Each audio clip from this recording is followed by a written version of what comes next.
Hi guys, कैसे हैं आप लोग। होप आप सब ठीक होंगे।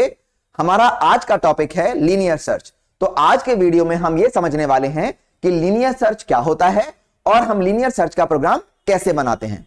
खैर, इससे पहले कि हम लीनियर सर्च पर मूव करें, हम पहले ये समझते हैं कि सर्चिंग क्या होती है। तो जैसे नाम से पता चल रहा है, सर्चिंग का मतलब होता है ढूंढना, किसी चीज को फाइंड आउट करना।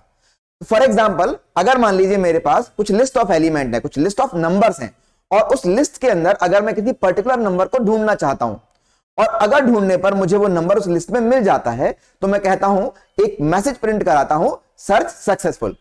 और अगर कंपैरिजन के बाद मुझे पता चलता है कि उस लिस्ट के अंदर वो एलिमेंट नहीं है तो मैं मैसेज प्रिंट कराता हूं कि सर्च नॉट सक्सेसफुल। इस कंसेप्ट को हम बोलते हैं सर्चिंग। प्रोग्रामिंग के अंदर सर्चिंग करने के लिए हमारे पास मेजर दो तरीके हैं, एक है लीनियर सर्च और दूसरा है बाइनरी सर्च।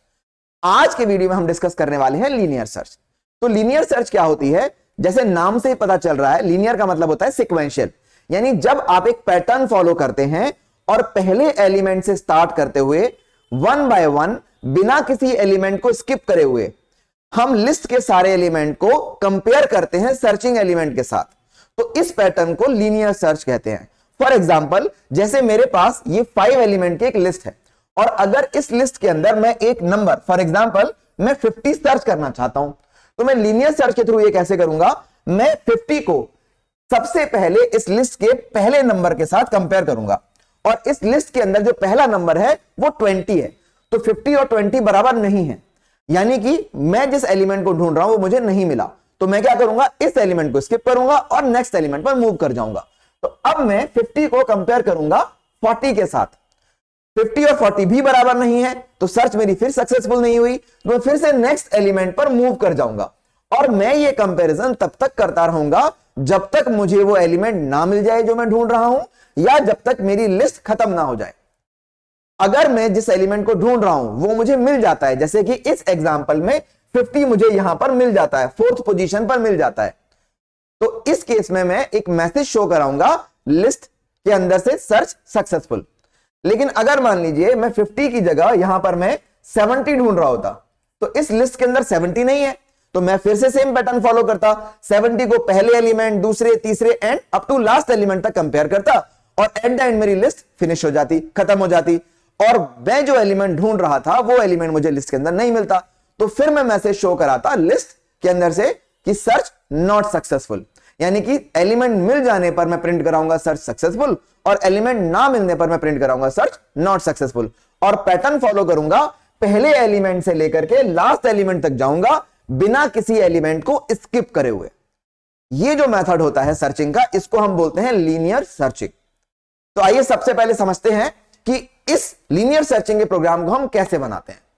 ठीक है, तो लीनियर सर्च का प्रोग्राम बनाने के लिए हमें क्या करना होगा, बेसिकली जैसे हम नॉर्मली क्या करते हैं प्रोग्राम बनाने के लिए, सबसे पहले हम क्लास बनाएंगे, क्लास के अंदर हम एक मेथड बनाएंगे, फिर उस मेथड के अंदर हम सबसे पहले वो लिस्ट ऑफ एलिमेंट इनपुट कराएंगे जिसके अंदर हमें सर्च करना है, उसके बाद हम वो एलिमेंट इनपुट कराएंगे जिसे हम सर्च करेंगे, जिसको हम बोलते हैं सर्चिंग एलिमेंट। उसके बाद हम कंपैरिजन का लॉजिक लिखेंगे, अगर कंपैरिजन के लॉजिक में मेरा कंपैरिजन सक्सेसफुल होता है तो मैं मैसेज प्रिंट कराऊंगा सक्सेसफुल, अदरवाइज नॉट सक्सेसफुल। ये मेरी सारी की सारी स्टेप्स हैं, इन स्टेप्स को फॉलो करते हुए मैं प्रोग्राम बनाऊंगा। तो प्रोग्राम कैसे बनाएंगे, हम सबसे पहले यहां पर लिखेंगे पब्लिक, सबसे पहले मैं यहां पर लिखूंगा पब्लिक, उसके बाद में लिखूंगा क्लास, फिर मैं लिखूंगा क्लास का नाम, सपोज मैंने क्लास का नाम ही रख लिया सर्च। ठीक है, उसके बाद मैं यहां आ जाता हूं और मैं यहां पर मेथड बनाता हूं, मैंने लिखा पब्लिक, फिर स्टैटिक, स्टैटिक ऑल्दो ऑप्शनल है, फिर मैं लिखता हूं वॉइड एंड देन मैं लिखता हूं main, public static void main. फिर मैं ये मेन मेथड स्टार्ट करता हूं। जब मैं मेन मेथड स्टार्ट करूंगा तो मुझे क्या करना है, सबसे पहले मुझे जो लिस्ट ऑफ एलिमेंट है, जैसा कि मैंने एग्जांपल में दिखा रखा है, जो मेरी लिस्ट है वो लिस्ट बेसिकली प्रोग्रामिंग के अंदर एरे है, तो मुझे क्या करना होगा, सबसे पहले एक एरे को इनपुट कराना होगा और इनपुट कराने से पहले मुझे इस एरे को डिक्लेयर करना होगा। तो मैं, क्योंकि मुझे इनपुट कराना है, तो सबसे पहले मैं एक काम करूंगा, मैं यहां पर इस प्रोग्राम के अंदर स्कैनर क्लास का ऑब्जेक्ट बनाऊंगा। तो मैंने बनाया स्कैनर, स्कैनर का object new scanner system dot in. ठीक है, इसके बाद मैं क्या करूंगा, जिस एरे के अंदर मुझे सर्च करना है उस एरे को डिक्लेयर करूंगा। तो सपोज जैसे मैंने इस एग्जांपल में 5 एलिमेंट का एरे लिया था, तो मैं 5 एलिमेंट का एरे यहां डिक्लेयर करता हूं। मैंने लिखा इंटीजर, सपोज एरे का नाम a, उसके बाद square bracket is equals to new, then फिर से इंटीजर एंड फिर से मैं यहां पर दूंगा एरे का साइज। अगर आपको एरे का बेसिक समझना है तो मैंने ऑलरेडी एक वीडियो बनाया हुआ है इसके ऊपर, वो आप जाकर के चैनल पर देख सकते हैं। इसके बाद मैं क्या करूंगा, अब मैंने सर्चिंग, अब मेरी लिस्ट आ गई, इसके अंदर मुझे सर्च करना है। अब मैं क्या करता हूं, इस लिस्ट को इनपुट कराता हूं। ठीक है, तो इनपुट कराने के लिए मैं क्या करता हूं, इनपुट कराने के लिए मैं यहां पर लिखता हूं, मैंने यहां लिखा सपोज एक फॉर लूप लगाता हूं, मैं लिखता हूं फॉर इंटीजर टाइप का variable i is equal to 0, क्योंकि एरे का पहला इंडेक्स 0 होता है। फिर मैं लिखता हूं less than equal to 4 and i plus plus, क्योंकि मेरा एरे का साइज 5 है तो पहला इंडेक्स 0 होगा और लास्ट इंडेक्स 4 होगा। उसके बाद मैं यहां पर एक स्वैप स्टेटमेंट लिख देता हूं और यहां लिखता हूं एंटर एरे एलिमेंट्स। फिर एरे का index a of i is equals to sc dot next int. ये स्टेटमेंट से मेरा एरे इनपुट हो जाएगा।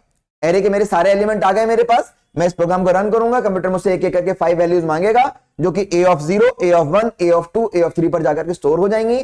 तो मेरी वो लिस्ट आ गई जिसके अंदर मुझे सर्चिंग करनी है। अब मैं क्या करूंगा, अब मैं उस एलिमेंट को इनपुट कराऊंगा जिसको मुझे सर्च करना है। तो मैं यहां पर एक नंबर ले लेता हूं और इस नंबर को मैं यहां पर इनपुट करा देता हूं। तो मैं कैसे करूंगा, यहां पर मैं यहां पर एक नंबर लेता हूं, मैं लिखा सॉप स्टेटमेंट एंटर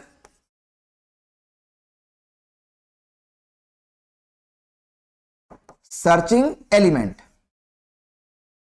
स्टेटमेंट आप कुछ भी दे सकते हैं। फिर मैंने यहां पर इंटीजर टाइप का एक नंबर ले लिया, सपोज मैंने उसका नाम ही रख लिया SE for searching element and is equals to SC dot next int. तो मैंने नेक्स्ट इंट करके उस नंबर को भी इनपुट करा लिया। अब मेरा बेस तैयार है, मेरे पास वो लिस्ट भी है जिसके अंदर सर्च करना है और वो नंबर भी है जिसको सर्च करना है। अब मैं क्या करूंगा, अब मैं यहां पर एक और लूप लगाऊंगा जिसके थ्रू मैं सारे एलिमेंट को 1 बाय 1 कंपेयर करूंगा। तो उसके लिए मैं क्या करता हूं, मैं लिखता हूं for i is equal to 0, क्योंकि पहला इंडेक्स 0 होता है, लेस देन इक्वल टू 4, क्योंकि मेरे एरे का साइज 5 है, and then i plus plus. अब इसके अंदर मुझे सर्चिंग एलिमेंट को एरे के ईच एलिमेंट के साथ कंपेयर करना है। तो सर्चिंग एलिमेंट को कंपेयर करना है, तो मैंने लिखा if searching element is equivalent to a of i, यानी एरे a का ईच एलिमेंट मुझे मिल जाएगा 1 बाय 1 जब ये लूप चलेगा। जब i की वैल्यू 0 होगी तो a ऑफ 0 के साथ कंपेयर करेगा, जब i की वैल्यू 1 होगी तो a ऑफ 1 के साथ कंपेयर करेगा। अब मैं क्या करता हूं कि क्योंकि मुझे सर्च सक्सेसफुल या नॉट सक्सेसफुल ये प्रिंट कराना है, इसके लिए मैं क्या करता हूं, एक इंटीजर टाइप का वेरिएबल ले लेता हूं अलग से और उसका नाम रख देता हूं मैं फॉर एग्जांपल फ्लैग, और मैं कहता हूं फ्लैग की वैल्यू रखिए इनिशियली 0। फ्लैग की वैल्यू रखी मैंने इनिशियली 0, और जब भी ये मैच मिले उस जगह पर जाकर के मैं फ्लैग की वैल्यू को प्लस प्लस कर देता हूं। तो जब भी ये फ्लैग की वैल्यू प्लस प्लस होगी तो i की वैल्यू इंक्रीज करके 0 से 1 हो जाएगी।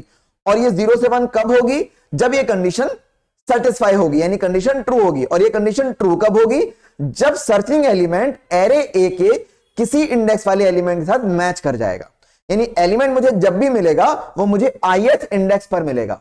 जैसे कि फॉर एग्जांपल इस एग्जांपल को अगर आप देखें कि यहां पर टोटल है मेरे 5 एलिमेंट, पहला a ऑफ 0 है 20, a ऑफ 1 पर है 40, और मैं किसको कंपेयर कर रहा हूं 70 को। तो जब i की वैल्यू 0 होगी पहली बार में, तो ये a ऑफ 0 यानी कि 20 के साथ कंपेयर करेगा 50 को। फिर i प्लस प्लस करके 0 से हो जाएगा मेरा 1, तो 1 इंडेक्स वाली जो वैल्यू है वो है 40, तो ये 50 को कंपेयर करेगा 40 के साथ। उसके बाद ये क्या करेगा, उसके बाद जब i की वैल्यू इंक्रीज करके 2 हो जाएगी तो ये 2 इंडेक्स वाले एलिमेंट यानी 10 के साथ कंपेयर करेगा। फिर i प्लस प्लस करके हो जाएगा 3। जैसे ही i की वैल्यू 3 होगी, a ऑफ 3 पर है मेरा 50, तो यहां पर ये एलिमेंट जो 50 है वो 50 के साथ कंपेयर होगा और ये कंडीशन सेटिस्फाई हो जाएगी।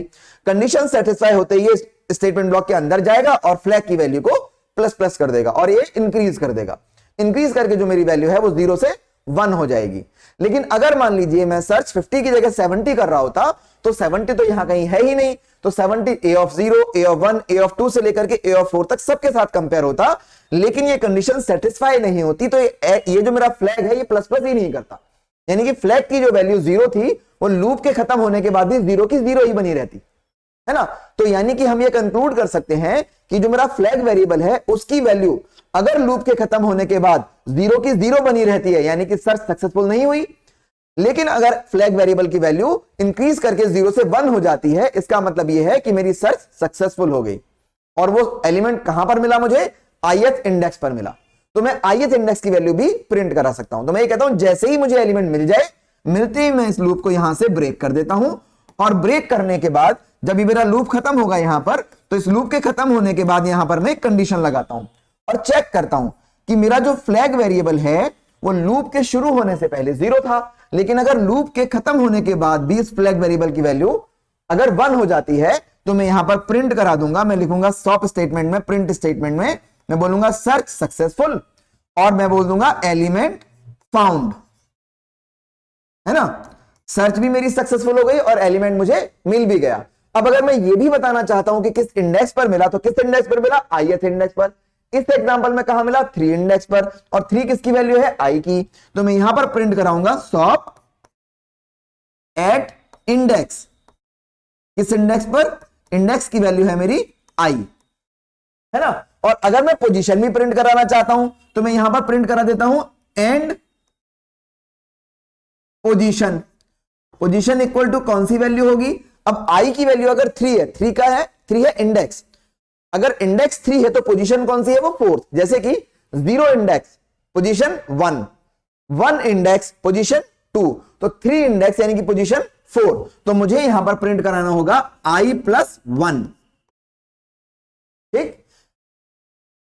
सर्च सक्सेसफुल के केस में मेरा पूरा मैसेज प्रिंट होकर के आ जाएगा, search successful, element found at index 3 and position 4।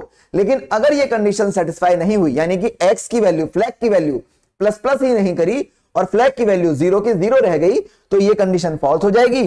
तो मैं इस इफ का एल्स लगाऊंगा, और इस इफ का जो एल्स है उसके अंदर मैं लिखूंगा यहां पर सर्च नॉट सक्सेसफुल, यानी कि एलिमेंट नॉट फाउंड। तो मैं यहां बोल देता हूं search not successful, element not found.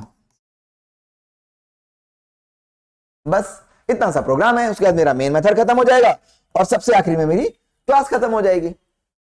Hope आप लोगों को ये कंसेप्ट समझ में आया होगा। अगर ये वीडियो अच्छा लगा हो तो आप मुझे कमेंट करके जरूर बताइए, और अगर आप चाहते हैं कि मैं नेक्स्ट जो मेरा सर्चिंग मेथड है हमारा बाइनरी सर्च, अगर आप चाहते हैं कि मैं उस बाइनरी सर्च के ऊपर भी एक प्रोग्राम बनाऊं उस कंसेप्ट के ऊपर, तो मुझे कमेंट करके बता दीजिएगा। चलिए फिर मिलते हैं नेक्स्ट वीडियो में। Bye bye.